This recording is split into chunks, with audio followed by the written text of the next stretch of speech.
Welcome to Trending in Education. We're coming at you live here from Chicago, from Google's headquarters. There's a Collegis event called DisruptED that I've been getting a bunch of amazing conversations out of. Probably the most interesting one, the most strategic vantage point is one that I'm going to have right now with the CEO and president of Collegis, Kim Fahey. Kim, welcome to Trending in Education. Thanks for having me. Yeah, it's great to have you. We always start by getting to know you a little bit better. So can you share with us who you are, how you got to this point in your career? Yeah, so maybe I'll work my way backwards. So I've been the CEO of Collegis for almost 2 years now. Okay. And before that, I came to Collegis 10 years prior to that as their CIO. So my background is all in technology and data, and really how do you use technology and data to solve business problems. And so our vision, and we'll talk about this, but our vision and our strategy on Collegis has all been centered around the use of data and technology. So when our former CEO decided to retire and they were looking for someone to step into that role, I had moved past some of the pure technology roles to operations, et cetera. And I think they tapped me on the shoulder because of my background. And because if we're going to differentiate ourselves as a managed services provider who is truly technology enabled and helps bring technology and data to schools, then we need to have someone who has that background in a leadership role. And so I was very fortunate, right place, right time. And I love Collegis. I love the people. You've got to meet a lot of them. Fantastic. So I'm thrilled to be in the position I'm in. And I feel like my 30 years into my career, and I feel like those previous 20 years prepared me for this. And again, I started out, and you heard, I don't know if you were in the ASU session earlier. Yeah, I interviewed them. Yeah. Everyone's path is not linear. So my degree is actually in business and industrial distribution management. So I thought I would go to school and go into business. And I was recruited went to the University of Illinois in Champaign. There was a IT consulting firm, James Martin and Company, who was recruiting on campus. And Dr. Martin, who founded that company, he firmly believed that you can teach a business person technology, but it's much more difficult to teach a technologist business. And so he, even though it was IT consulting, software development, he recruited some engineers, but mostly business graduates. And so I feel like he took a chance on me, and I immediately was sent into pretty rigorous boot camp for learning how to code. I became a software developer, worked on a lot of Y2K projects, which me. And then that shifted from software development to really focusing on the data and how data is structured and how you can use data. Went into business intelligence and BI consulting and design, did that for a long time. And I just continued to kind of expand in leadership roles within technology. And then got a call from a recruiter, like I said, about 12 years ago for Collegis, who was really, they were just spinning out of Rasmussen University. So the reason we are so differentiated from a lot of our competitors is because we operate at a university. So we have deep roots in understanding the challenges around students being successful in the different departments.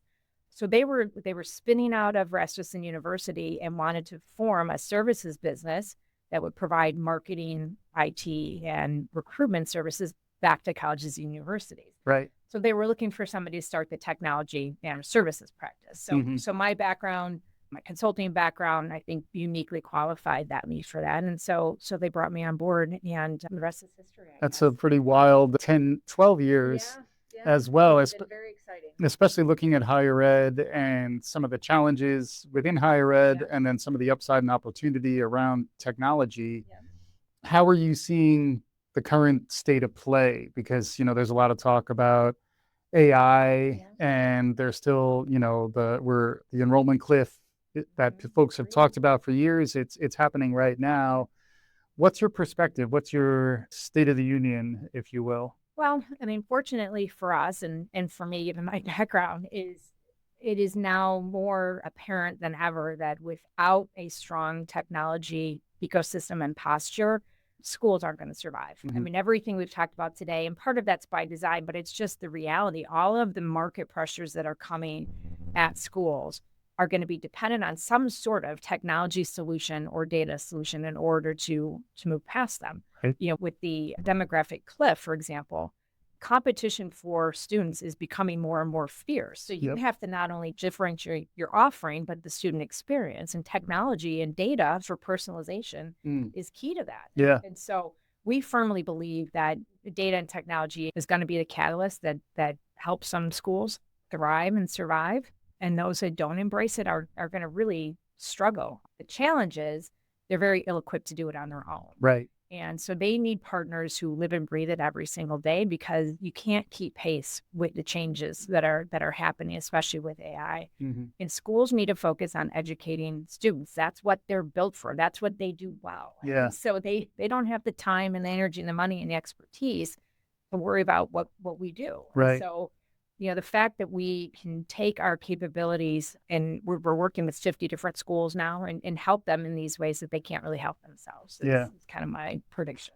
Yeah. And then looking across those 50 schools, I imagine that's a pretty interesting cross-section of higher ed nowadays in the US, right? Correct. Yeah. And then are there buckets that you kind of put universities in terms of their readiness and like their priorities? Yeah, well, we always start with an assessment of understanding. And you talked to Dan earlier. He does a lot of what we call these whiteboarding sessions to really just help them understand where they're at, so that you can bucket them, because we need to meet schools where they're at from a maturity perspective, whether it's maturity in technology, data, whatever it is. And each school is unique and different. There's a lot of similarities, but they are all different. So that assessment helps us understand, what is your level of readiness for some of these changes that we've talked about? Yeah. And so, we've got ASU is a big partner of ours. Right. We've seen how innovative they are. Yeah. They still have room for partners and realize that they need help. So we do work with schools of all shapes and sizes. A lot of our initial schools, we started with one school, Rasmussen University. They were our first customer. We're now up to 50. Yeah. But after Rasmussen, which is a for-profit university, still very student-centric and mission-driven, but for-profits had a bad rap for a while, to more regional, faith-based, smaller schools. And part of it was because they needed a lot of help. Yeah. They were struggling, and we had the right marketing and technology capabilities to help them. But those solutions are applicable to any size, shape, school. Right. So it's a matter of understanding their nuances, like I said, understanding their level of maturity, and just meeting them where they're at. And it's managed services. So it's kind of like professionalizing some capabilities. And then some of these smaller universities, smaller colleges, they don't have the infrastructure to really stand up a mature marketing or IT. I even saw instructional design, which is my old bag, but they don't have the bandwidth to really do that on their own. Right. How do you stand that up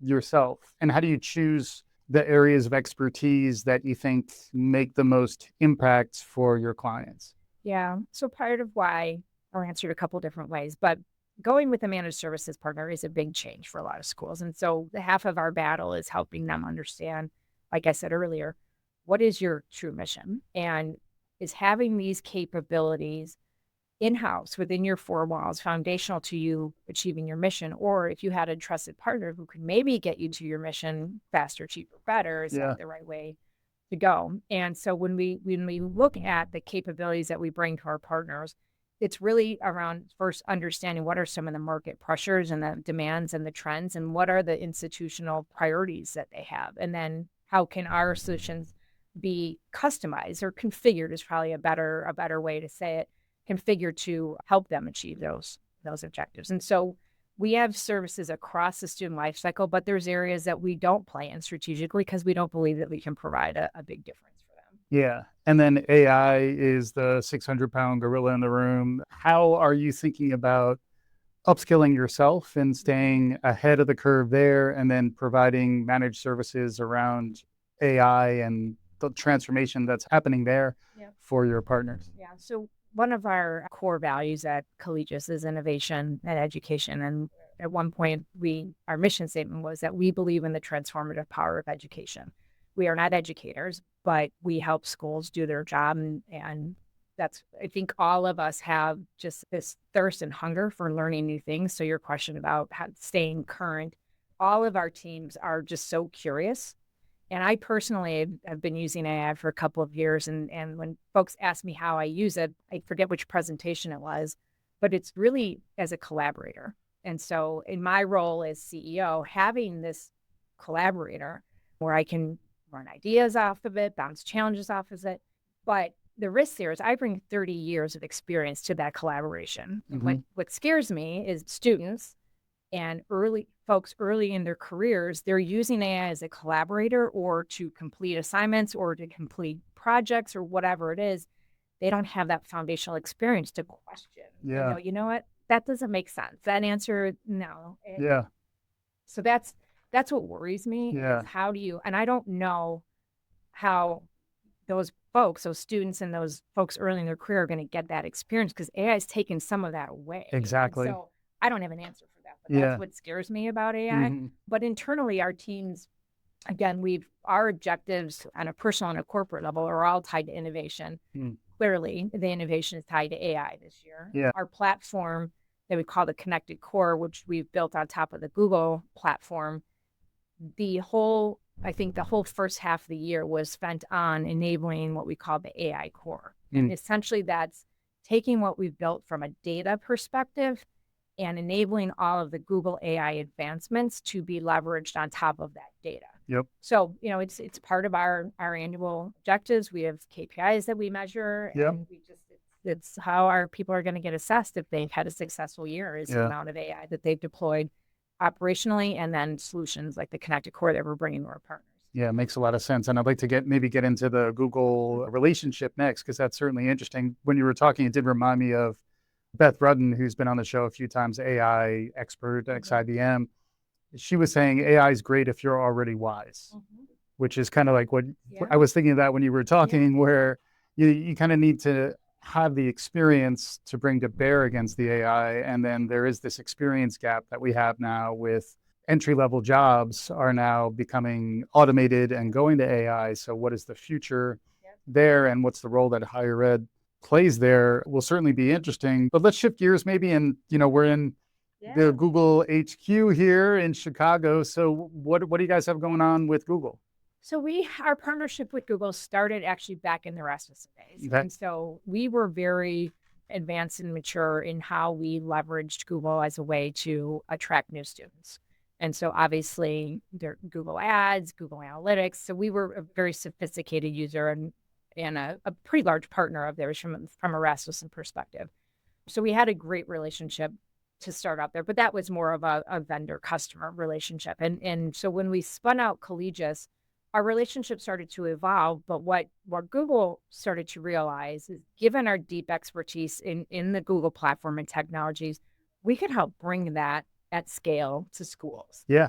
And so what initially started as simple things like GA or Google AdWords or whatever, quickly exploded into our Connected Core platform, where if we can help schools collect, connect, and activate on their data, which is now would be stored in the Connected Core on top of BigQuery, and now leverage all the AI investments, that's a win-win for Google and for Collegis and for the school. And so we bridge this gap between higher education and these big technology providers, because higher ed, with the capabilities they have, they don't know how to leverage these platforms. Yeah. And so we've got this unique expertise of being able to bring this to life in the use cases that are relevant for higher education. And so, we do everything from going to market jointly on some opportunities. They've got great relationships at some of the larger universities, but yet they're still struggling. Folks have bought these large contracts with Google and they're only taking advantage of a slice of it. Right. So they view Collegis as a way to get them to take advantage of a bigger slice of it, because that's not something they do. And so they partner with us, and we're fortunate that we're one of their only partners within higher education. Yeah. So they do things like let us use their office for our meetings, and like I said, go to market jointly together. So it's been a fantastic relationship. I think we're going to see a lot more growth in this space. We have, I think, about 30 of our partners are on the Connected Core platform. Yep. Because we not only bring that data to light for the schools, but we use that data in delivery of our services.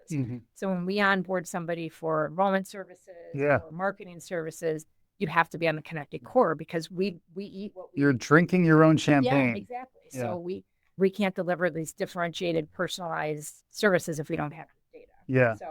So there's a nice technology piece to everything that we do. And so it's just part of our solution set. So it's great for Google and great for us. Yeah, that's awesome. And then I've been struck by how sharp your team is and, how ready folks are for the future. At least it seems, they're rallying to the call. How are you thinking about talent and culture at a time when, things are very much mid-disruption? This conference is called DisruptED, and, people throw that language around, but it feels real now. Yeah. So how are you weathering that as a leader? Do you have any advice? How are you, handling the culture and talent problem? Yeah, well, we are fortunate that we have a great culture, and certainly how I lead is I put culture first. And so if you look at our core values as an organization, I mentioned innovation, and that's a big piece of it. We invest millions of dollars a year ourselves in that, but then we inherit a lot of what Google does and what they can bring to the table.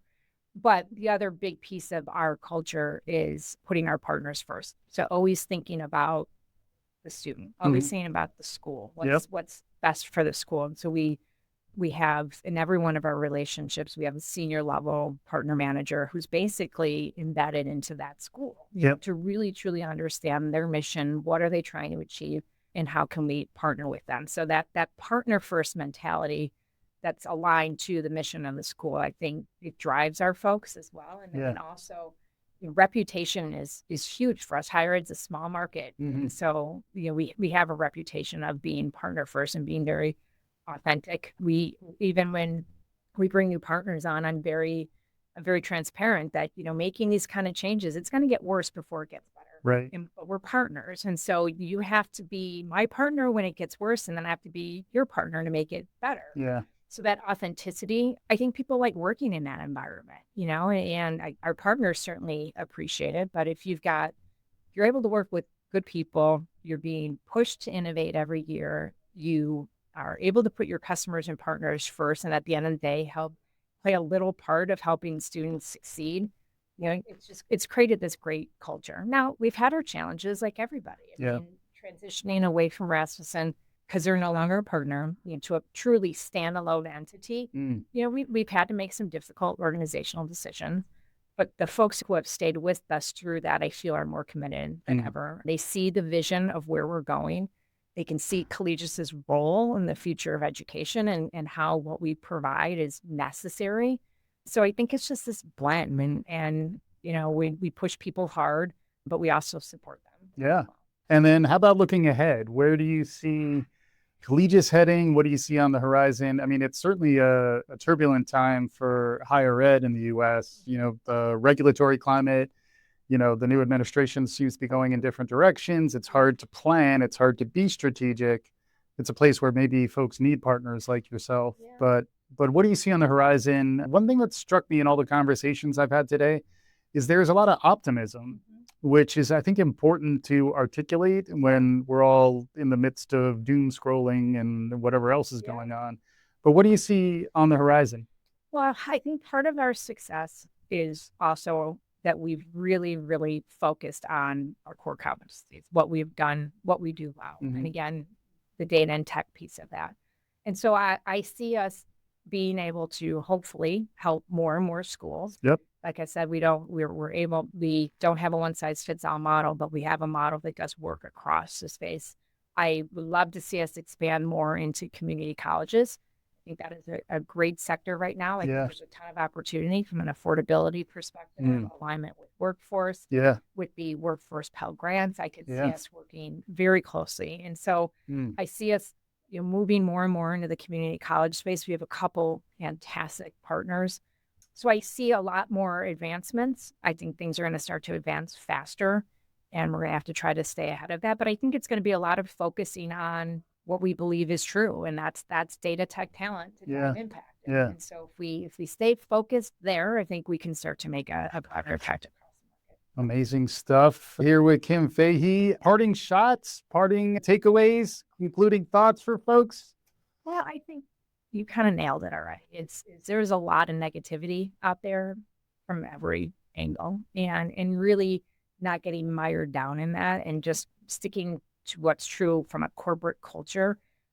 It's more important than ever. What are your core values? And making sure that gets, that's how, you lead your teams. That's how you work with your partners, and try not to get mired down in the negativity, because there is a lot of opportunity right now. And for folks who are going to rise to that challenge, they're going to come out ahead. So it's hard, but that's what we try to do. Try to ride the wave. Yeah.